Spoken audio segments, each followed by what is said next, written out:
মানুষ জীবনের প্রত্যেক ক্ষণে মৃত্যুর দিকেই পা বাড়ায় সখী।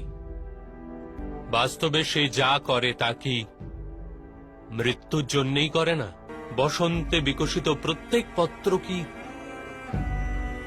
হেমন্তে ঝরে যাওয়ার জন্যই বিকশিত হয় না?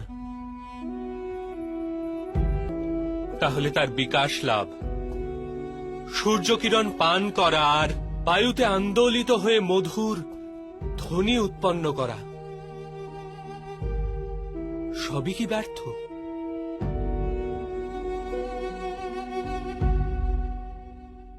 ঘূর্ণিঝড় যখন বৃক্ষকে আন্দোলিত করে তখন সেই বৃক্ষের প্রত্যেক পাতা সমস্ত শক্তি লাগিয়ে সেই বৃক্ষের সাথে লেগে থাকার প্রয়াস করে, আর যখন পীত বর্ণ ধারণ করে তখন সুখে ঝরে যায়। সৃষ্টিও এক বিশাল বৃক্ষ সখী।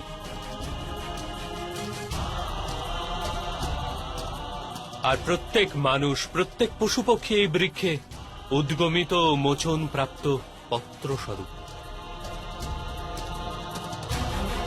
পত্রমোচন অনিবার্য, কিন্তু যতক্ষণ সে বৃক্ষে লেগে থাকে ততক্ষণ সংঘর্ষ ও শান্তি দুয়েরই আনন্দ নেওয়াও আবশ্যক।